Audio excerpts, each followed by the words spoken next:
opportunités entrepreneuriales. Les familles, courez, arrivez. Les familles, soyez là. Hmm.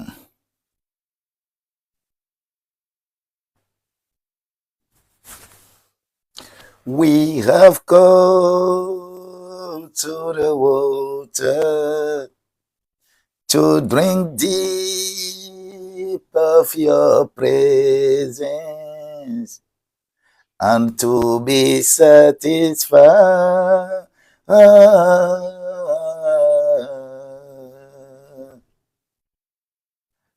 We are blessed today. Bonjour ma chère et soyez bénis au nom de Jésus-Christ. Soyez bénis, suffisamment bénis, intérieurement et extérieurement bénis, inspirement bénis. Ayez révélation du ciel et que le ciel soit sur notre vie. C'est la grâce que nous transportons. Nous ne transportons aucune autre chose. C'est la grâce. Merci beaucoup. Madame Amemavon, Mélanie Amemavon, Télate, Coco, soyez bénis, encore bénis au nom de Jésus-Christ. Soyez bénis, thank you so much. Soyez bénis, soutenus. Nous sommes sur un chantier très glissant. Notre environnement ne va pas accepter ce que nous pouvons planifier. Les forces du mal ne vont pas accepter. Mais nous levons contre ça parce que partout où Jésus allait, il faisait du bien. Et quiconque aimerait le piétiner, ce ne serait pas possible. Pas possible. Vous allez gagner les cœurs. Oui. Charité. Oh, je me rappelle de Maman Charlotte. Je ne l'ai plus vue en ligne. Ça fait un bout de temps. Ah, il faudrait que, après ceci, que je puisse chercher son numéro, la rappeler. Qu'est-ce qui s'est passé? La grâce de Dieu soit avec nous, encore avec nous au nom de Jésus-Christ. Aujourd'hui, c'est saisir les opportunités entrepreneuriales. Et c'est ce résumé que nous allons également faire. Nous avons fait le résumé des 7 clés de réussite entrepreneuriale de la famille, du couple, là où tu es. Si tu te verses réellement dedans, je pense que lorsqu'on va compter 6 mois, 1 an, tu auras de très gros témoignages à faire véhiculer.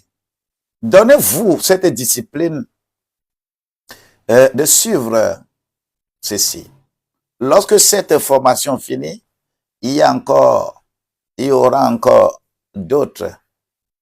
Mais nous allons creuser pourquoi nous sommes en retard en Afrique et on ne veut pas évoluer. Et on veut évoluer comme ça, mais dans notre comportement, dans notre vie de tous les jours, on ne veut pas évoluer. On ne peut pas faire la même chose tout le temps et penser avoir les résultats différents.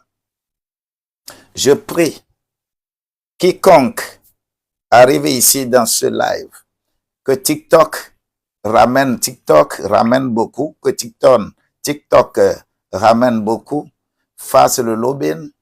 Et pour que TikTok le fasse, il faut que toi, tu t'apportes et que tu envoies des petites fleurs.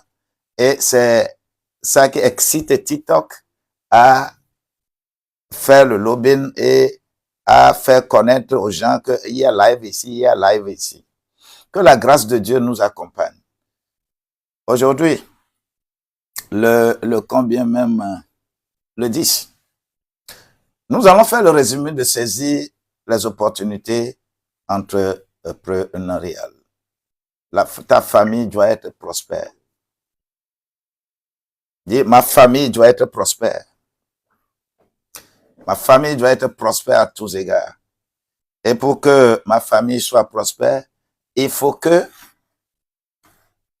je trouve les pistes par lesquelles ma prospérité est là. Lorsque vous trouvez la conquête de Jéricho, la conquête de Jéricho n'a pas été facile. Mais une fois qu'il y ait la foi, il y ait la détermination, on a pris Jéricho. Et Jéricho, il y a trop de choses dans là-bas à Jéricho. Jéricho était très riche, mais était maudit. Il fallait qu'on arrive à conquérir Jéricho pour la gloire de Dieu. Alors, saisir les opportunités entrepreneuriales, c'est un acte de conviction et de réussite de l'entreprise familiale. Un acte de conviction. Je suis convaincu que ce que j'ai vu là, je peux l'exploiter pour atteindre les objectifs de satisfaction des besoins de ma famille et les objectifs de satisfaction des besoins des autres. Il faut identifier ces objectifs d'abord avant de pouvoir penser à son application. Alors, dans ce saisir les opportunités, rapidement, qu'est-ce que nous avons mis dans ce contenu?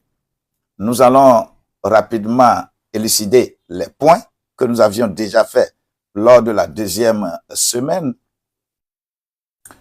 La première des choses, nous avons déterminé une première piste.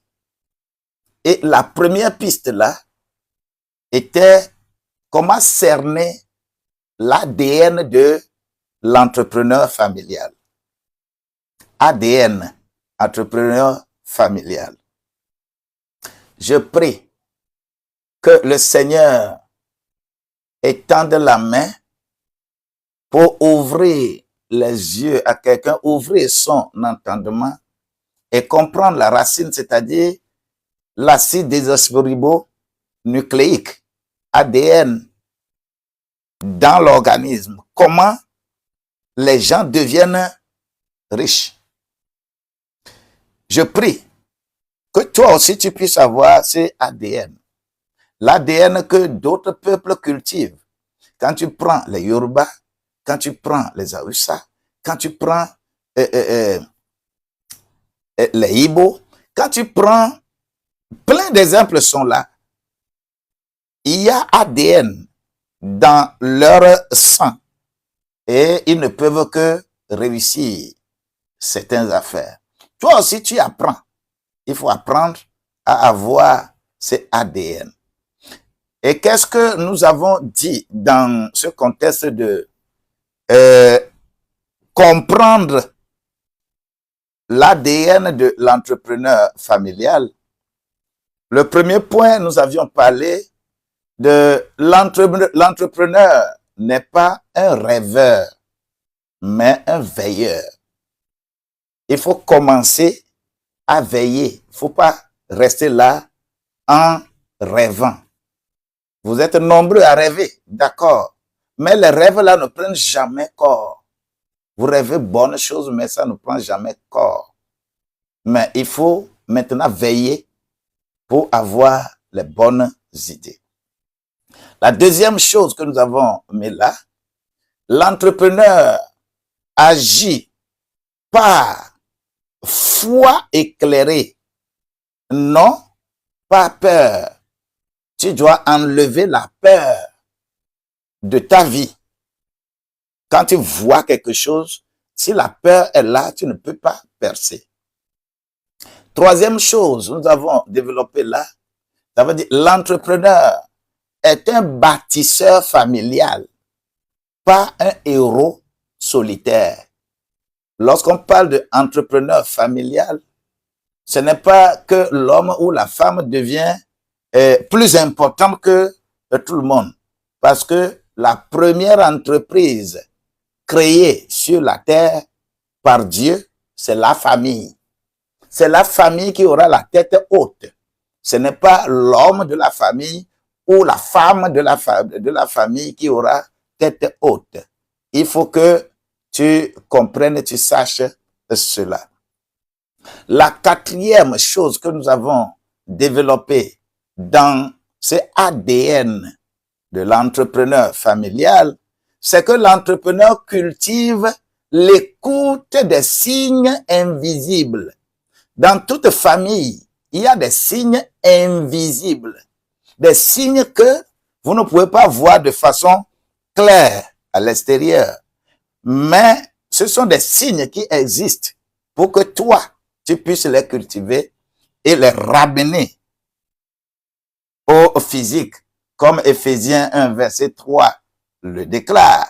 Lorsque vous êtes capable de le faire, de voir les choses invisibles, vous êtes qualifié pour avoir l'ADN de l'entrepreneur.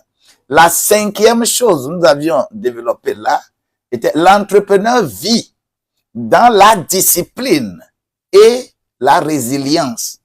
Quand on est entrepreneur, on est discipliné et on est résilient. Lorsque tu as la discipline et la résilience en toi, il est évident que tu cultives réellement ADN de l'entrepreneur familial. La sixième chose que nous avions développée là, c'est que l'entrepreneur est un apprenant permanent. Un entrepreneur ne dit jamais que je connais ça déjà, je connais ça déjà. Tout ce que tu fais, c'est que il faut améliorer. Donc, même tu peux être compétent dans un domaine donné. Lorsque tu as des gens devant toi, ne te rate pas pour dire que tu connais rien. Laisse-toi enseigner par la nature. Partout où tu vas, tu dois apprendre. Donc, un entrepreneur qui cultive vraiment ADN en lui, cet entrepreneur ne dit pas que je connais. Il apprend tous les jours. La septième chose, nous avions logé dans ADN de l'entrepreneur, c'est que l'entrepreneur porte une vision transgénérationnelle. C'est-à-dire, un entrepreneur, tu portes une vision transgénérationnelle. Tu ne crées pas une entreprise pour une seule génération. Quand tu crées ça aujourd'hui, ça doit germer aujourd'hui, mais ça doit nourrir au moins 2 générations. Tu dois, là, on sait que tu as l'ADN entrepreneur. Et la neuvième, le 8e point, oui, le 8e point, il s'agit de 7 points de prière pour consolider tout ce que je viens de décliner. Ça, c'est la première piste que nous avions développée dans le concept saisir les opportunités entrepreneuriales en comprenant ce que c'est ADN de l'entrepreneur. Nous allons aller à la deuxième piste. La deuxième piste que nous avions développée est... OK. Cette deuxième piste concernait quoi? Nous avons dit qu'en création, en création d'entreprise, l'opportunisme paye. Faut pas être pessimiste, il faut être opportuniste. Car l'opportuniste trouve chaque fois qu'il y a problème, il trouve des solutions. Mais le pessimiste, chaque fois il y a des solutions, il cherche toujours les problèmes dedans. les critiqueurs n'ont pas leur place chez toi. Un entrepreneur a l'esprit critique. Il n'a pas l'esprit de critique. Nous avons également identifié 7 points que nous avions présentés. Comment en création l'opportunisme paye. La première chose, nous avons parlé du kairos entrepreneurial, c'est-à-dire il n'y a rien qui soit déjà là, mais il faut savoir quand il faut toucher quand. Quoi toucher et quand toucher. Parce que les opportunités, ça vient. Les vraies opportunités ne se présentent pas plusieurs fois dans la vie d'une personne. Il faut être en mesure de capter. Quand tu rates une opportunité, pour que cette opportunité te revienne là, ce serait difficile. Il faut avoir le flair de capter l'opportunité quand ça se présente. La deuxième chose que nous avons identifiée dans l'opportunisme entrepreneurial, l'opportunité sain ne triche pas, mais il anticipe. Véritable opportunité là, lorsque tu es en création d'entreprise, si tu as dans ta tête l'idée de tricher, parce qu'il y a des gens qui créent entreprise et ils mettent dans la tête la fraude. C'est pas bien. Ce n'est pas durable. Alors, l'opportunité saine, c'est quoi? L'opportuniste, plutôt, l'opportuniste sain ne triche pas, mais il anticipe. Ce que les gens peuvent voir des années plus tard, toi tu vois ça aujourd'hui. Et toi tu marches là-dessus. Troisième chose, nous avons identifié là-bas, l'opportunisme entrepreneurial transforme les crises en projets. Celui qui est effectivement opportuniste, qu'est-ce qu'il fait? Chaque fois qu'il y a une crise, lui, il transforme ça en projet. Lorsque nous avons le Covid-19, beaucoup sont appauvris, mais les gens ont multiplié, quadruplé leur fortune. Un smuggler n'aimerait jamais qu'on ferme, qu'on ouvre la frontière. Quand on ferme la frontière d'un pays, ceux qui sont smugglers là, ils sont contents. Là où l'opportuniste est là, lorsqu'il y a les problèmes, tu dois être en mesure de transformer ces projets, tes problèmes en projets. Parce qu'il n'y a pas un seul projet dans lequel on n'a pas prévu résoudre des problèmes. Il faut prier que le Seigneur t'ouvre les yeux pour avoir cet opportunisme et savoir comment transformer les problèmes en projets. La quatrième chose que nous avons développée là-bas, nous avons dit que l'opportunité est souvent locale et contextuelle. C'est-à-dire, le milieu que tu connais très bien là, ton milieu culturel, ton milieu là où tu es né, le milieu tu connais bien là, en réalité, tes opportunités sont là-bas. Nous sommes très dépassés tout simplement parce que nous avons toutes les ressources dans nos pays, mais nous laissons ces ressources-là pour aller mourir dans la Méditerranée. Il y a plusieurs éléments qui militent en faveur de cela. Et je nous dis que mon prochain livre parle de cela. Crise dans le leadership, surtout en Afrique. Crise dans le leadership en Afrique.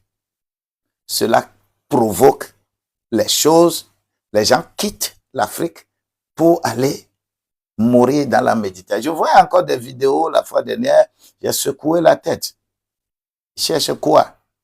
Parce que l'environnement n'est pas propice pour que les gens voient effectivement leur opportunité pour exploiter.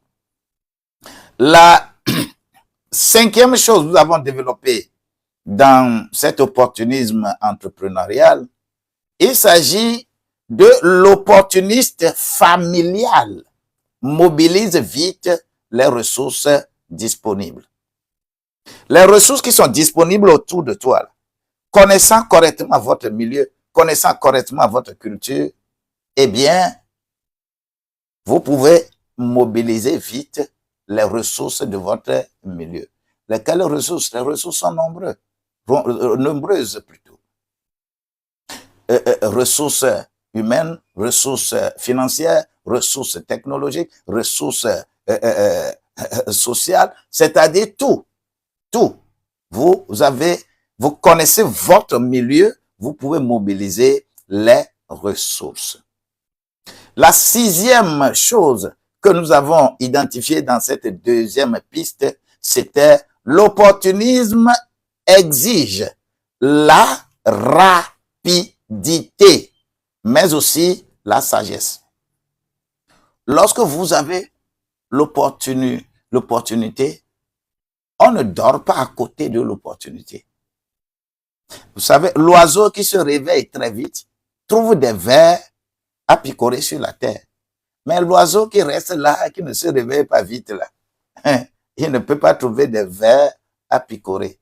Ce n'est pas quand le soleil va se lever que les vers seront encore là pour qu'ils viennent picorer. Alors, il faut que l'opportunisme exige de toi une rapidité. Et cette rapidité, c'est la sagesse qu'on doit te donner. La septième chose que nous avons développée là, il s'agit de l'opportunité bien conduite, ou bien l'opportunisme bien conduit devient une source de bénédiction durable. Lorsque vous avez l'opportunisme, vous l'avez réellement cerné, ça conduit pour avoir une source de bénédiction durable. Pas des bénédictions qui sont éphémères. Aujourd'hui, vous trouvez quelque chose, vous êtes content, demain, il n'y a plus ça. Non, c'est durable, c'est durable, c'est durable. Là, voilà les 7 points que nous avions développés en création d'entreprise, l'opportunisme paye. Et tout ceci ont été toujours accompagnés de 7 points de prière que vous devez exécuter chaque fois. La troisième piste que nous avions développée dans saisir opportunité entrepreneuriale, il s'agit de entreprendre en Afrique francophone. J'ai mis l'accent sur l'Afrique francophone parce que c'est en Afrique francophone que l'entrepreneuriat fait comme ça. Afrique anglophone, ils ont une autre culture. L'entrepreneuriat ne tangue pas tellement en Afrique anglophone. Mais Afrique francophone, nous sommes trop en retard. Entreprendre en Afrique francophone, ça c'est la troisième piste. Et cette troisième piste, nous avons encore développé 7 points. Le premier point, nous avons parlé d'une jeunesse nombreuse, dynamique et souvent ignorée. Ce sont les problèmes qui bloquent l'entrepreneuriat en Afrique francophone. Nous avons des jeunes dynamiques. Des jeunes sont nombreuses. Et ça fait pratiquement plus de 60% de la population. C'est des jeunes. Plus de 60%. Je le dis, pour ne pas dire 75-80%. Parce que il y a même des gens qui sont vieux, mais ils sont demeurés jeunes dans la tête. Et ils se comportent comme les jeunes.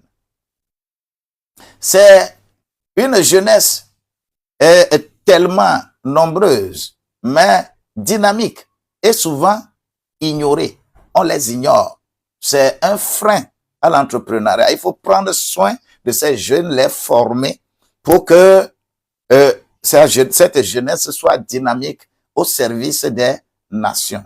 Si on ne le fait pas, voilà ce que ça crée que nous avons aujourd'hui. Ça chauffe. Et nous allons en parler dans notre prochain ouvrage. Deuxième chose, nous avons identifié là-bas, entreprendre en Afrique francophone, c'est des contraintes administratives, mais une résilience culturelle. Il y a réellement un choc entre la modernité, les contraintes administratives et la résilience culturelle. Il ne doit pas y avoir des trucs tendus entre les éléments de la culture et les contraintes administratives. Nous avons développé ces choses-là. Troisième point, dans cette troisième piste, nous avons parlé de l'informel. L'informel comme terrain d'apprentissage.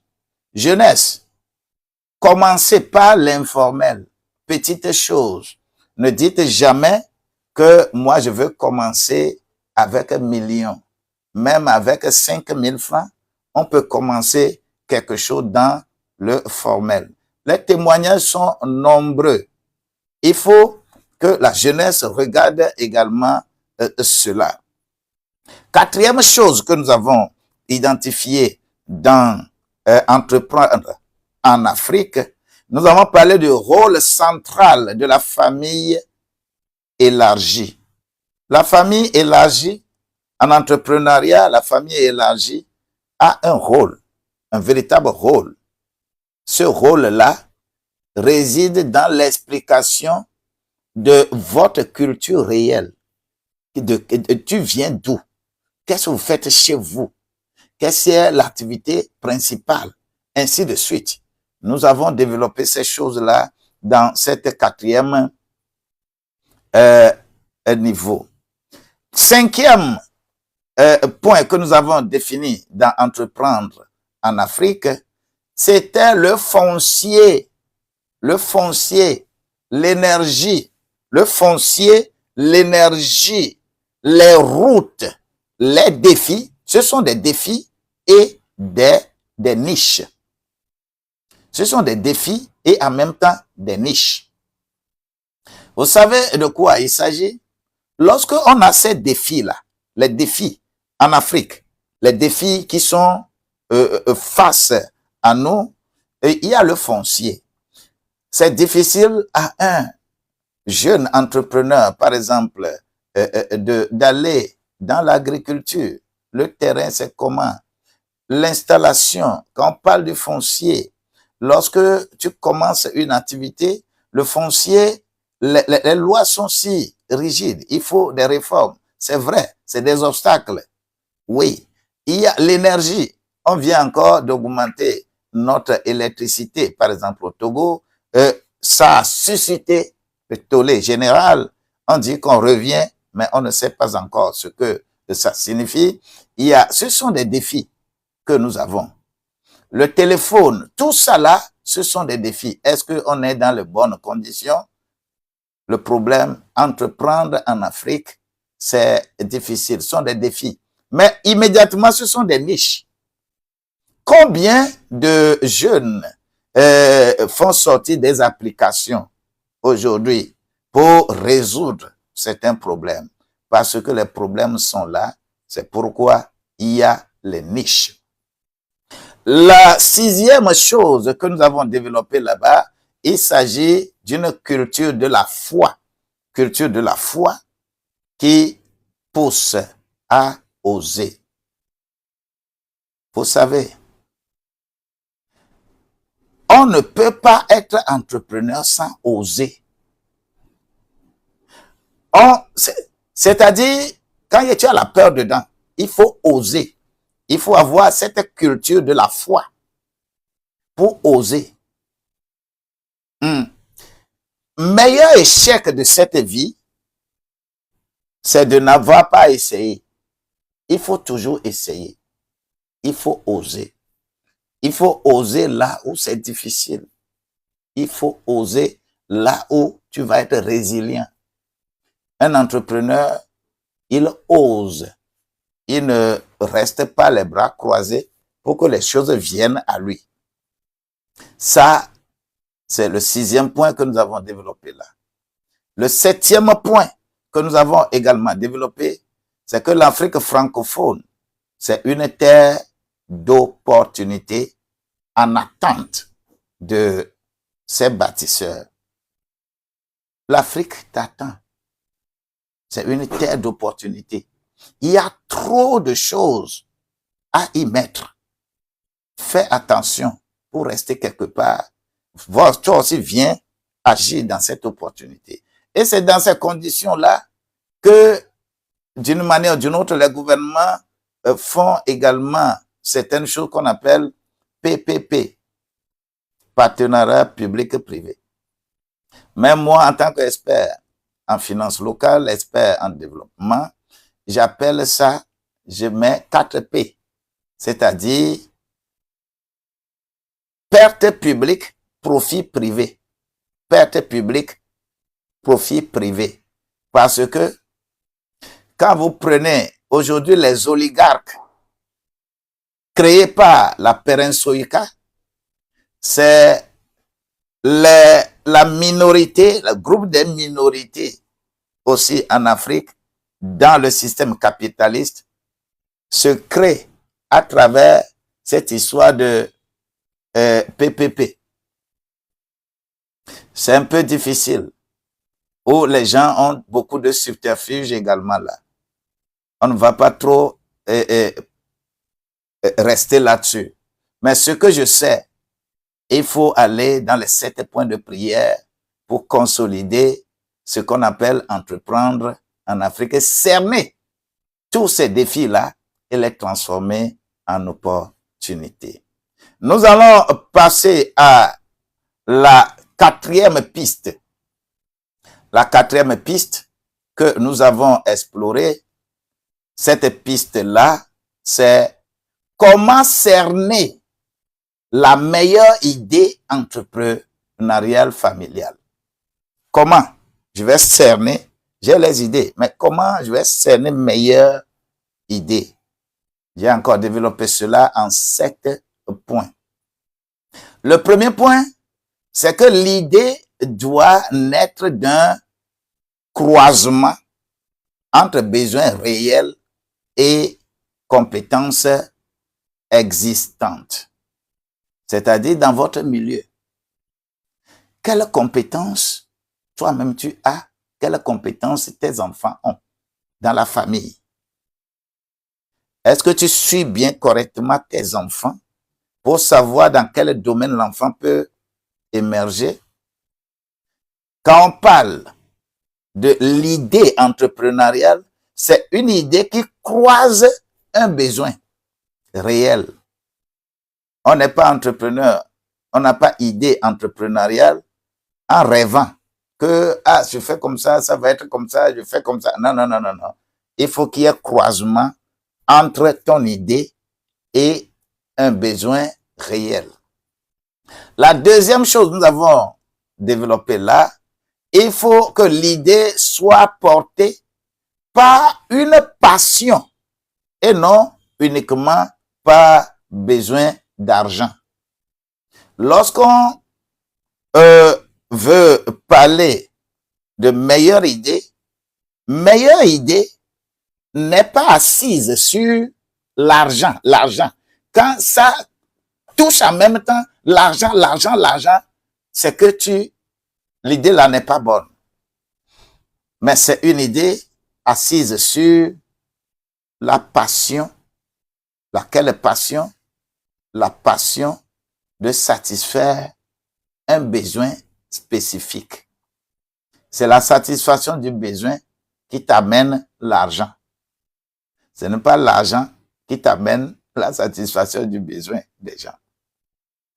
Troisième chose que nous avons développé là, c'est que ton idée doit être testable. L'idée que tu as, on doit pouvoir tester cette idée-là à petite échelle.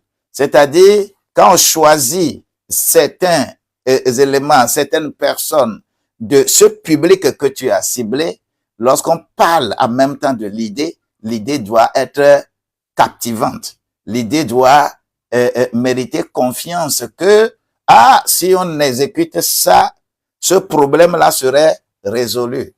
Et c'est dans ces contextes que on peut cerner la meilleure idée entrepreneuriale.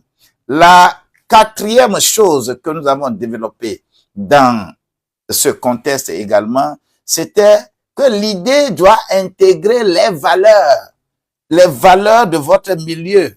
Oui, les valeurs spécifiques de la famille.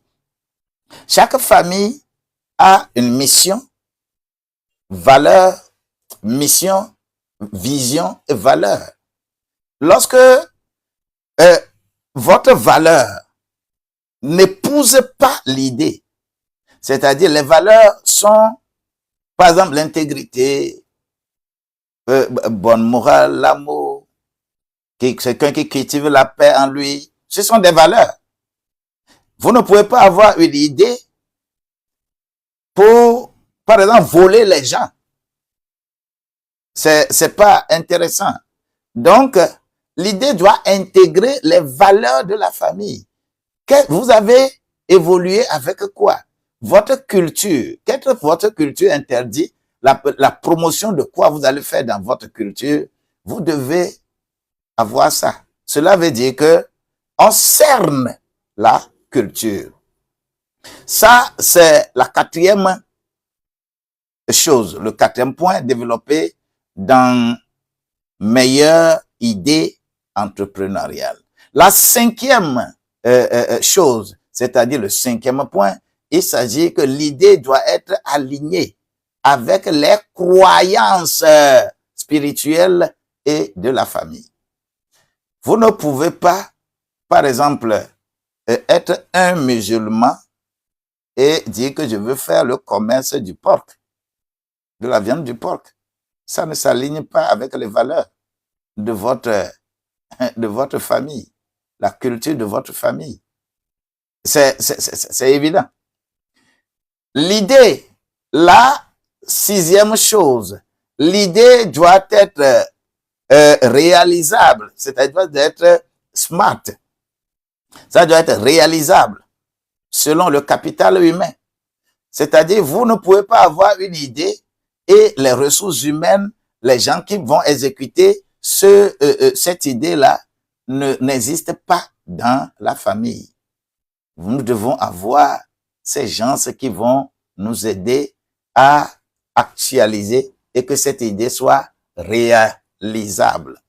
Et le septième point que nous avons mis là, c'était l'idée doit avoir un potentiel de croissance à long terme. On n'a pas une idée entrepreneuriale avec un besoin qui va durer 6 mois, 1 an, 2 ans, puis c'est fini. Le besoin que vous avez ciblé, le besoin que vous voulez satisfaire, ça doit être évolutif. Et c'est cette idée-là qui ferait en sorte que vous allez trouver votre opportunité d'affaires pour entreprendre et cerner les meilleures idées. Vous avez les 7 points de prière pour chaque piste. La cinquième piste que nous avions développée dans notre présentation, c'était les contraintes environnementales liées à la création d'entreprises familiales. Les contraintes, il y en a beaucoup. Mais nous avons encore cerné 7 contraintes. Les contraintes. Première contrainte, c'est l'environnement juridique et administratif. Dans nos pays francophones, l'environnement administratif et comment l'appelle, juridique et administratif n'est pas vraiment ce que ça doit être. C'est un labyrinthe souvent décourageant. Lorsque vous vous levez, vous voulez créer votre entreprise. D'ailleurs, quand on dit que, oh, au Togo, c'est 24 heures, tu peux créer entreprise. Mais en même temps, OTR à tête trousse, CNSS à tête trousse, ainsi de suite. C'est-à-dire,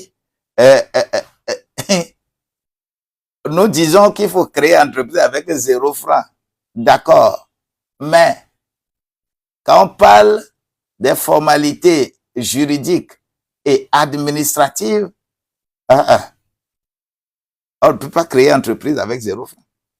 Alors que l'État devrait en réalité être regardant dans ces choses. Dans les pays francophones, c'est difficile. Mais le Seigneur va toujours ouvrir les portes. La deuxième chose que nous avons également identifiée dans cet environnement, c'est dans cette 5e piste, c'est l'accès difficile au financement. L'accès au financement est difficile en Afrique francophone pour un jeune entrepreneur. Alors, nous avons besoin de chercher des solutions pour ça. La troisième chose, le troisième point que nous avons développé dans cette 5e piste, c'était l'environnement économique peu favorable. Environnement économique peu favorable. Vous savez, c'est difficile, très difficile, parce que nos pays francophones, il y a une véritable limite. Cette limite est liée à la politique budgétaire et la politique monétaire de ces pays. Un pays se développe lorsqu'il y a véritablement l'harmonie entre la politique budgétaire et la politique monétaire. Mais nos pays francophones n'ont pas réellement une politique monétaire souveraine. Leur souveraineté en matière de politique monétaire, ce n'est pas ça. Leur souveraineté en matière de politique budgétaire, ce n'est pas ça. Sous la coupe de ces banques mondiales, FMI, Club de Paris, ainsi de suite, même quand vous compilez votre budget, il faut d'abord aller leur montrer. Eux, ils doivent d'abord dire OK avant que vous ne rameniez ça à votre Parlement pour voter. Nous n'avons pas l'autonomie de ces deux politiques. C'est difficile. Je suis un enseignant de l'économie monétaire.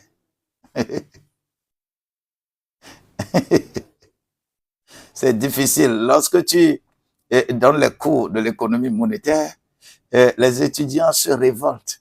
Lorsqu'on voit l'environnement de l'Afrique francophone avec ses freins en matière de développement entrepreneurial, ça fait mal, ça fait très très mal. Mais c'est un environnement économique peu favorable. Mais nous sommes dedans. Quelle solution y trouver? Nous avons développé ça dans le module. Le 4e point de cette 5e piste, nous avons parlé du poids du système relationnel et clanique. On n'est pas dans un pays en créant, par exemple, une entreprise, en fondant la pensée sur un clan, une ethnie. Mon grand frère est ici. Mon cousin est ministre. Raison pour laquelle je crée l'entreprise et que, comme il est là-bas, il va me donner les marchés. Cette idée-là est à effacer. Si nous n'avons pas la grâce, cherchons la grâce. faisons beaucoup attention. Et c'est cette idée-là qui amène, parce que nous, par exemple, chez nous, en milieu élevé, on dit, amanovi mononayo tidi, yo lunayo bobo. Ton frère, ton cousin ne peut pas être sur euh, euh, l'arbre d'une mangue, par exemple, et que toi, tu vas manger des mangues non mûres. C'est mauvais adage africain pour, qui constitue un torse pour l'entrepreneuriat. On est entrepreneur lorsque on est aussi, on a les mêmes privilèges que tout le monde. Il y a ce regard-là, qui est un poids relationnel. Et c'est ça qui amène ce que nous appelons le clientélisme, le népotisme, les collisions d'affaires, les collisions horizontales, ainsi de suite. Le clientélisme, le favoritisme, tout ça là, c'est ça qui crée ça. Et c'est cette idée qui fait en sorte que nos gouvernements sont toujours des gouvernements claniques. Si, c'est l'idée là, hein. C'est l'idée là. Vous allez voir les gouvernements des pays francophones. Si tu n'as pas, ton papa n'a pas été ministre, si ton papa n'a pas été un grand général, si ton papa n'a pas été un chef de canton, si ton papa n'a pas été un militaire gradé, tu ne peux pas. Tu peux aller à l'école, bureau. Tu ne peux pas accéder à de hautes fonctions. C'est cet adage-là, c'est un peu difficile. Mais c'est ça qui se trouve en Afrique. Et les gouvernements sont claniques comme ça. Si tu n'as pas un antécédent, tes vieux parents n'ont pas fait quoi que ce soit, ne pense pas que toi aussi tu peux être quelque chose. Tout ça là, ce sont des freins. Mais ces défis doivent avoir leur solution. Là, le cinquième point, nous avons défini là, il s'agit de regard social et culturel sur l'entrepreneuriat. Il faut avoir un regard social et culturel sur l'entrepreneuriat. L'entrepreneuriat est un phénomène pour lequel il faut avoir un regard social. Parce que quand tu crées entreprise, c'est la société que tu veux satisfaire. Et tu dois prendre en compte la culture de chaque société pour pouvoir les satisfaire. Nous avons le sixième point que nous avons développé là-bas, c'est le manque d'infrastructures et de services publics adaptés.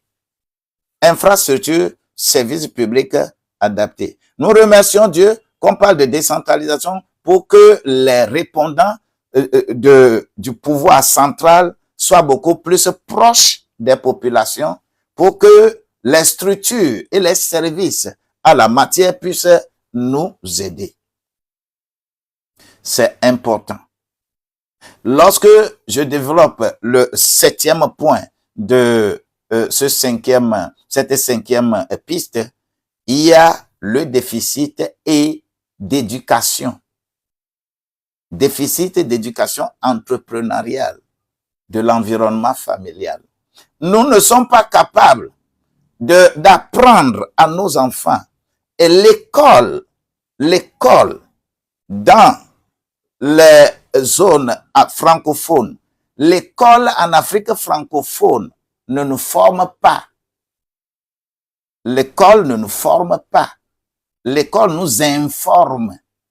Et c'est un véritable frein pour susciter les entrepreneurs, et l'environnement dans tous ses sens offre des contraintes environnementales. Il y a peu de variables environnementales.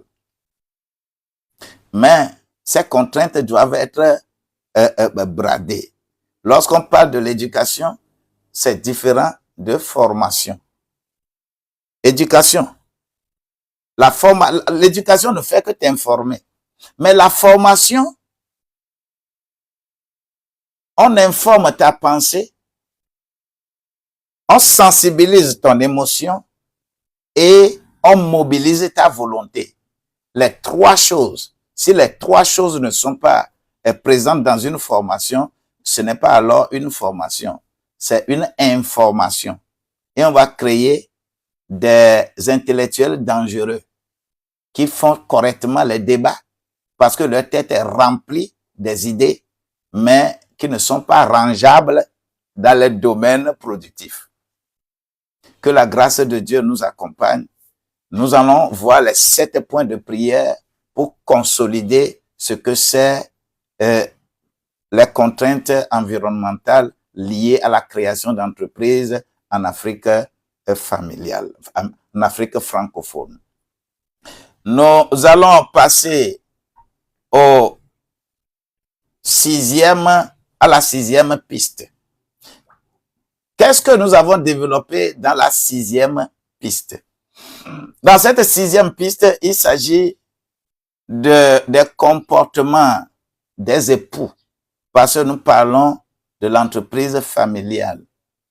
Il y a certains comportements des époux qui peuvent freiner, qui sont des contraintes environnementales liées à la réussite de l'entreprise familiale. Vous êtes ensemble, vous formez une seule chair, mais vous devez entreprendre ensemble. Mais il y a des contraintes. Qu'est-ce que nous avons élucidé là? Le premier point, c'est que l'union dans l'épreuve.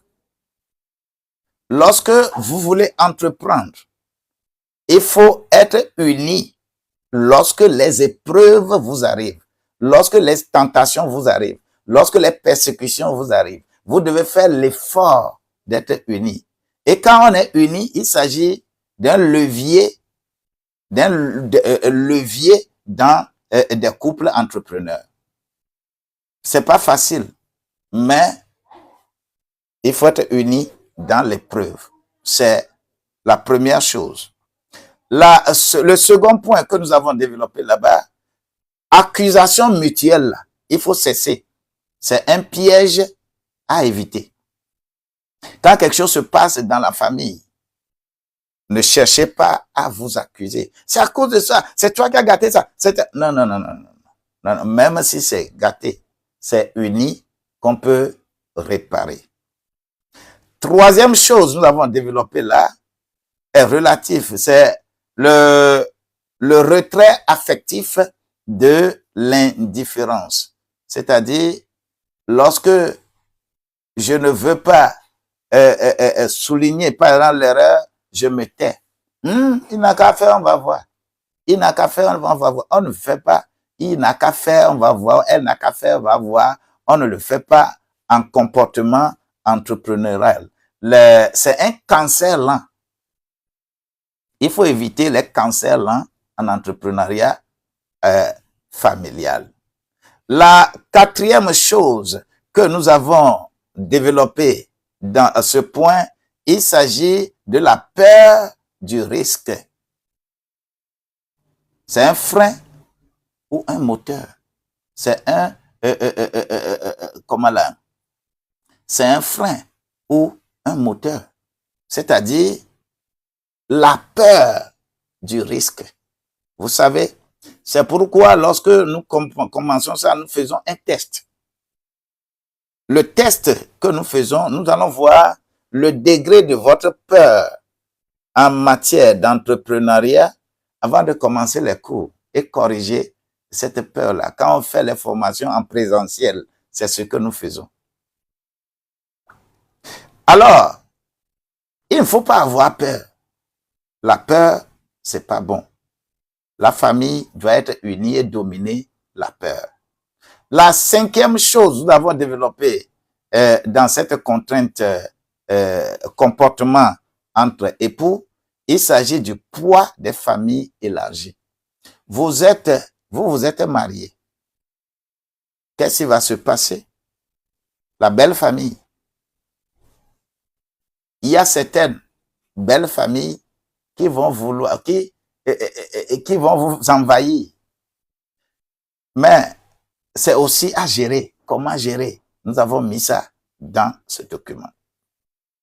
Lorsqu'on parle maintenant de l'entraide, c'est-à-dire le 6e point développé à ce niveau, nous avons parlé de l'entraide émotionnelle et spirituelle.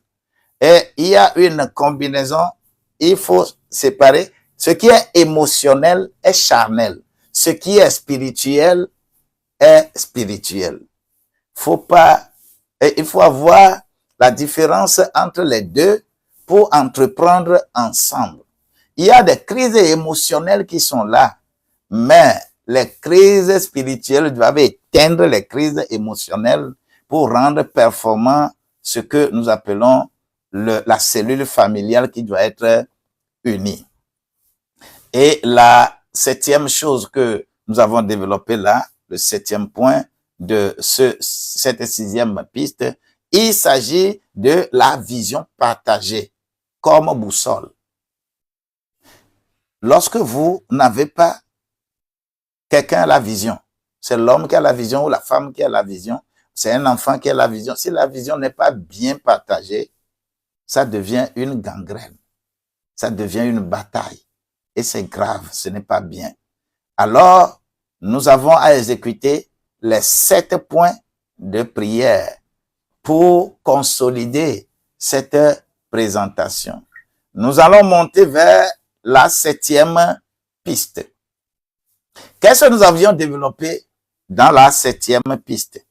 Nous avons tout simplement développé comment rédiger le projet d'entreprise familiale. Tu as l'entreprise. Maintenant, il faut rédiger le projet d'entreprise familiale. Nous avons encore parlé de 7 points. Les 7 points, d'abord, pourquoi rédiger un projet? Les bénédictions, les bénéfices concrets. Lorsque vous avez votre idée, si vous ne transformez pas cela en projet, vous ne pouvez pas mobiliser les ressources. Les ressources sont mobilisées à la base du projet et les objectifs que vous vous êtes fixés. Deuxième point que nous avons développé dans cette 7e piste, c'est que doit contenir un bon projet d'entreprise familiale. Nous avons donné un outil dans le document. Et cet outil, vous allez suivre cela et pouvoir écrire votre projet. Troisième chose, c'est l'exemple de ce modèle que nous avons axé sur le modèle Canvas. Quatrième chose que nous avons mis dans rédaction de projet, il s'agit du rôle des époux dans la conception du projet. Les époux ont des rôles.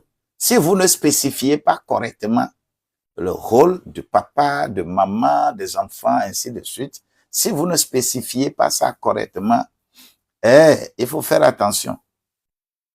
Il y a quelque chose que nous devons mettre dans la tête.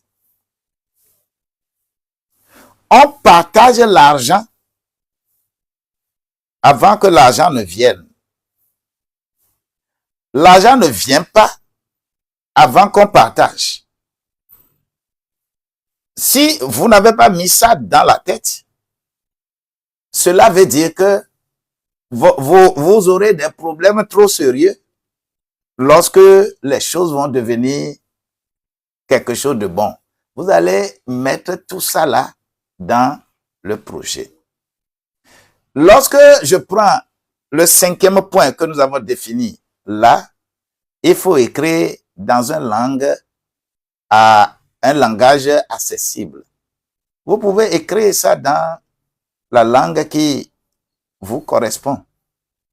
La langue que les gens lisent. C'est ça, dans ça, il faut écrire le projet.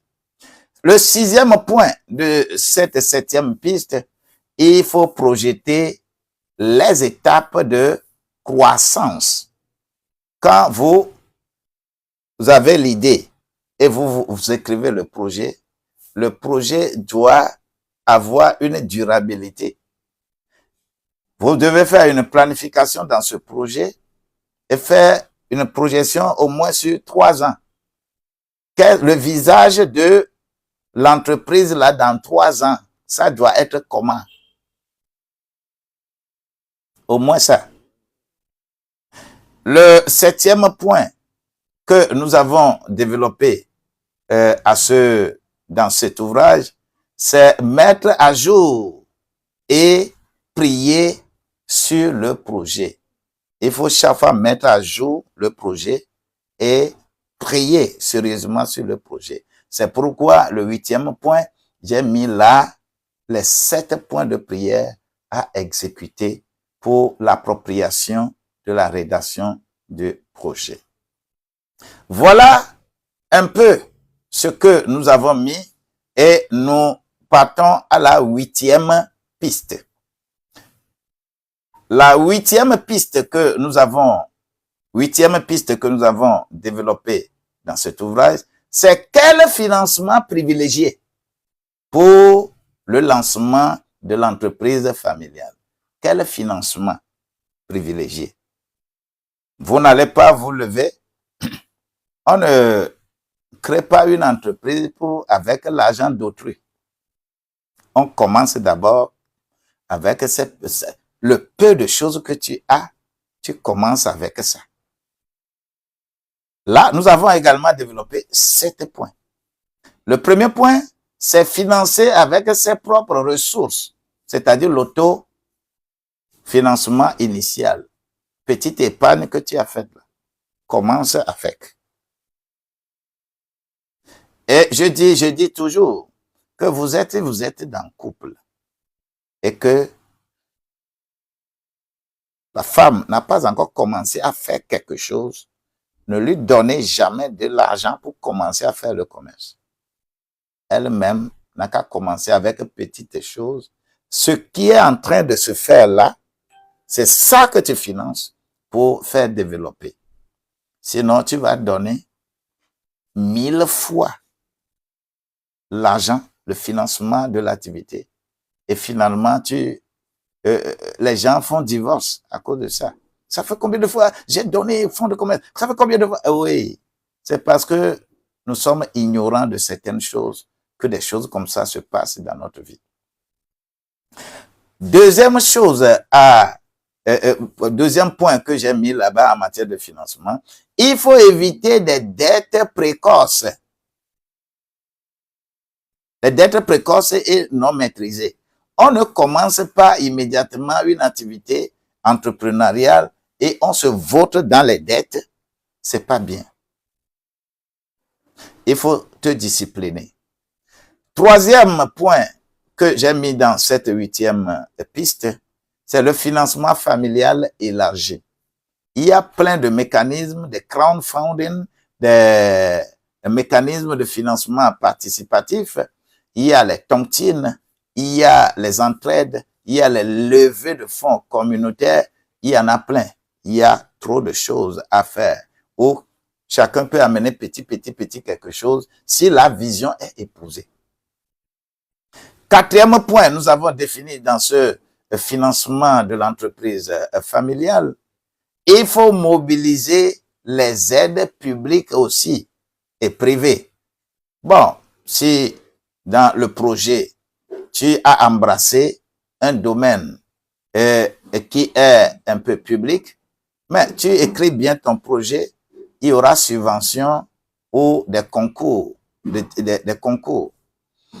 Lorsque je prends, par exemple, dans un domaine culturel, est-ce que vous savez que si tu écris un projet, par exemple, pour protéger une forêt sacrée, pour que les gens ne viennent pas créer n'importe quelle chose là-bas pour détruire la forêt, est-ce que tu sais que la Banque mondiale peut financer jusqu'à hauteur de au moins 10 000 dollars. Tu veux protéger un petit patrimoine chez toi, dans ton village. Est-ce que tu sais ça? Il y a plein de choses dans le domaine social. Il y a plein de choses qui, de là. J'ai encore vu même un lancement d'un truc de protection de l'environnement, un concours en ligne. Je pense que ce n'est même pas encore fermé, pour 50 000 dollars. Tu écris bien ça. Pour protéger quelque chose dans ton environnement, comme ça, tu soumets et lorsqu'on va faire le choix, et c'est pertinent et que cela arrive à résoudre un problème écologique, un problème environnemental. Si cela en est ainsi, on te donne comme ça gratuitement 50 000 dollars pour exécuter ce projet. Est-ce que tu sais? Ça existe. Il faut s'informer. Il faut s'informer. Il y a trop de projets de food, là, financés par ces institutions-là. Il faut vous documenter. Le 5e point que nous avons défini dans cette 8e piste, il s'agit de faire appel à des partenaires éthiques, c'est-à-dire des partenaires qui ne sont pas là dans l'idée d'escroquer.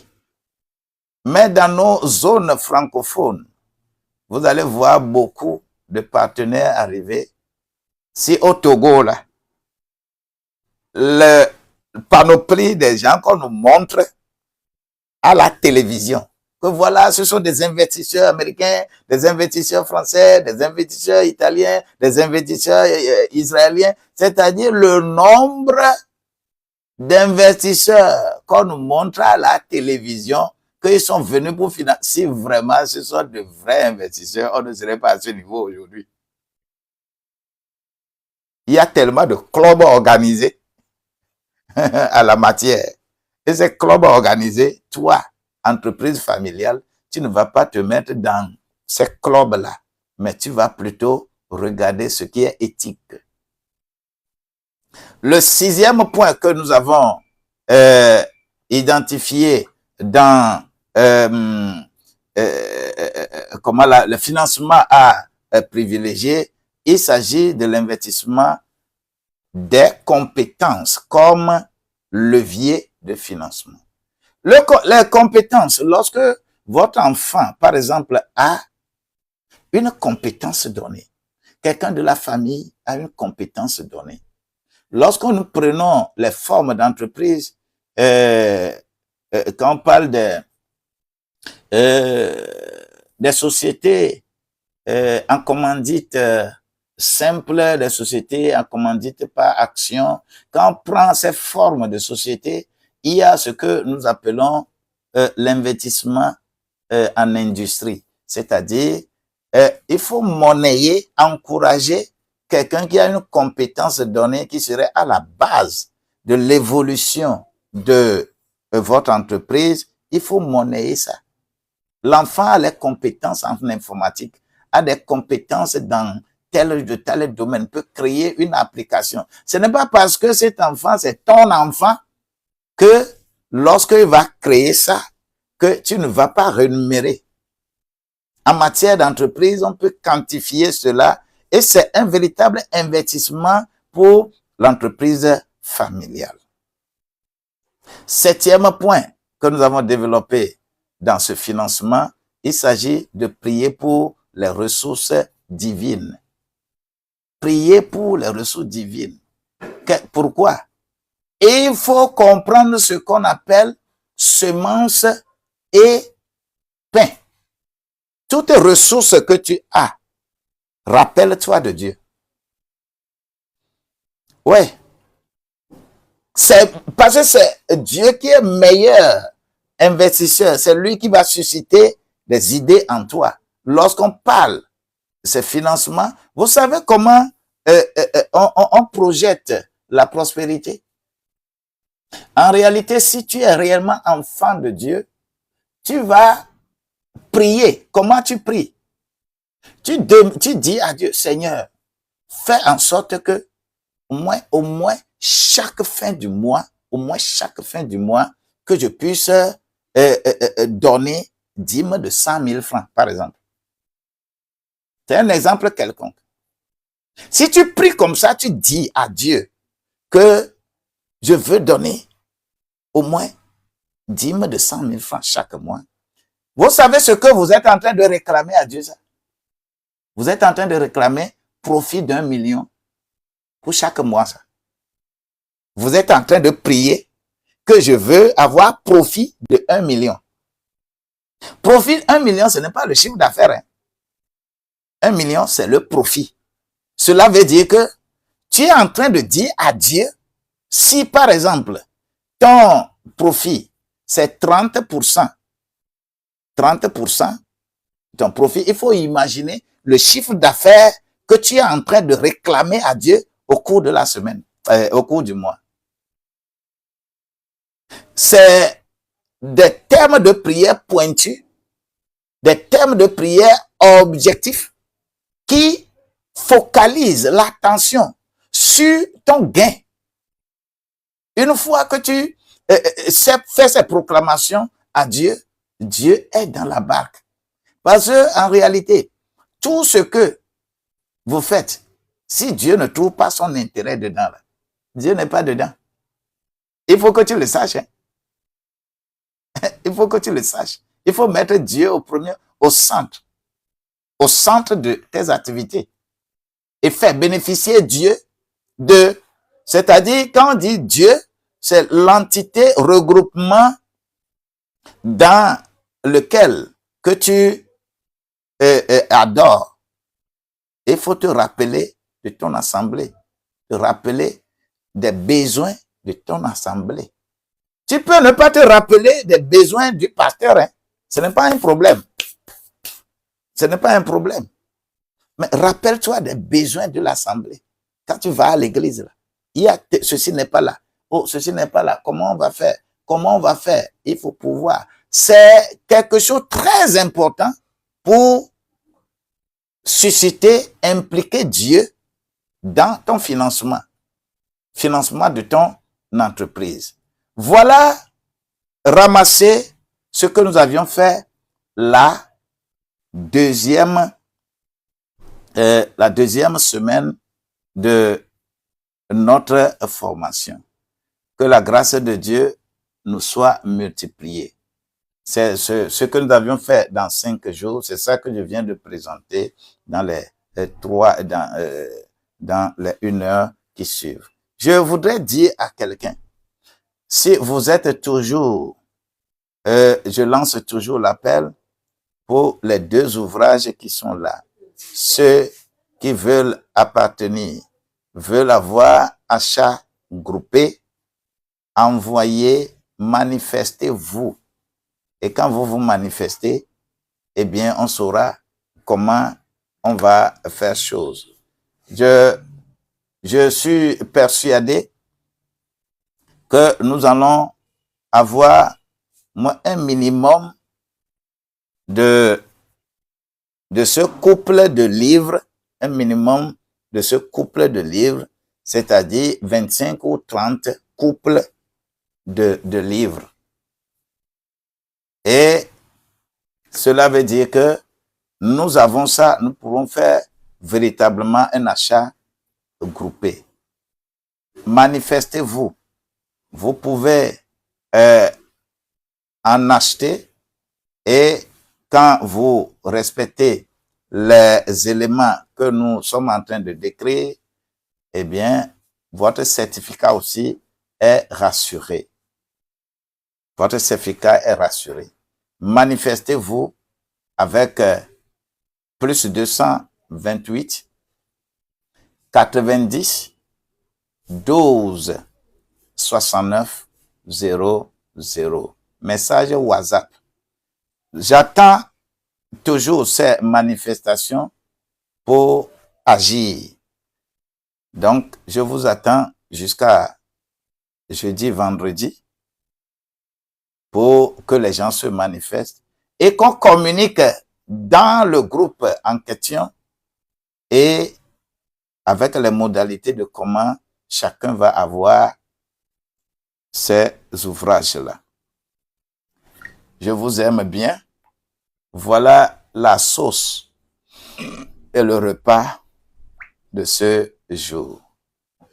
Que le Seigneur vous bénisse.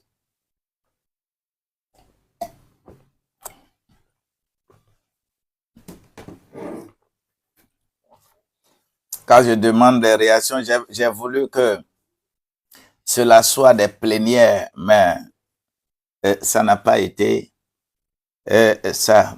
Les gens n'aiment pas monter, les gens n'aiment pas exprimer leur, comment l'appelle-t-on, leurs besoins en public. Mais tout ce que je sais, mon Dieu est dans la barque. Nous allons arriver à bon port. Avec des choses comme ça, il est évident que les gens ne sont pas toujours nombreux et ne seront toujours pas nombreux. Là, ici, là, ce n'est pas charognard, ce n'est pas de cadavre. Là où il y a les cadavres, là, les charognards sont beaucoup. C'est l'éducation que nous avons.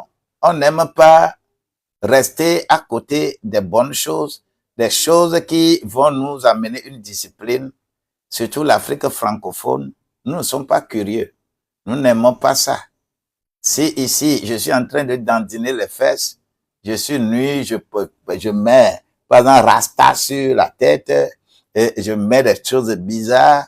Vous allez voir ici qu'il y aura des milliers de connectés. C'est parce que c'est l'éducation là qu'on nous a inculqué. Et nous sommes dedans, et tout ça là sont des freins pour le développement, mais nous, on ne le sait pas. Nous sommes attachés à ça, et nous aimons ça. Que la grâce de Dieu vous accompagne. Soyez vraiment bénis au nom de Jésus-Christ. Ici, ce matin, si toi, tu ne veux pas monter, me parler, moi, je vais te bénir quand même. Laura, sois bénie. Béni, encore béni au nom de Jésus-Christ. Yaï, sois béni, sois soutenu. Bien-aimé Anna, que la grâce de Dieu te soit encore multipliée. Ruth Agossou, sois bénie. Lumière, sois bénie. Edo Aguessou, sois béni au nom de Jésus-Christ. Télate, que ton atelier soit encore élevé. Match, sois béni au nom de Jésus. Jeannot Tadel, sois béni au nom de Jeannot Adel, sois béni au nom de Jésus-Christ. Charité, que la grâce de Dieu te soit multipliée. Bien-aimé Arajoise, sois béni. Yedou Mohamed Joël, sois béni au nom de Jésus-Christ. Edwige Store, la grâce de Dieu se multiplie tous les jours, soit élevé au nom de Jésus-Christ. Dieu donné, la grâce de Dieu est là et ça verse wa. Prenez et ensemble, nous gagnons. Saisir les opportunités entrepreneuriales, c'est saisir ton demain, c'est saisir ta prospérité, c'est saisir ton évolution. Je vous aime beaucoup. Si vous rentrez dans mon inbox, on va toujours organiser les trucs. Demain, on ira dans ce que nous appelons le budget familial, ce que nous avions fait dans la 3e semaine. Budget familial. Soyez bénis et ensemble, nous gagnons. Amen. Si tu veux me dire le dernier Amen, j'attends.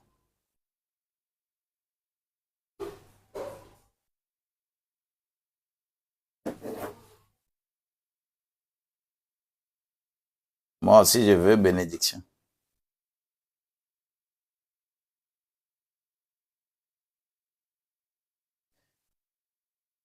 We have come to the water to drink deep of your presence and to be satisfied.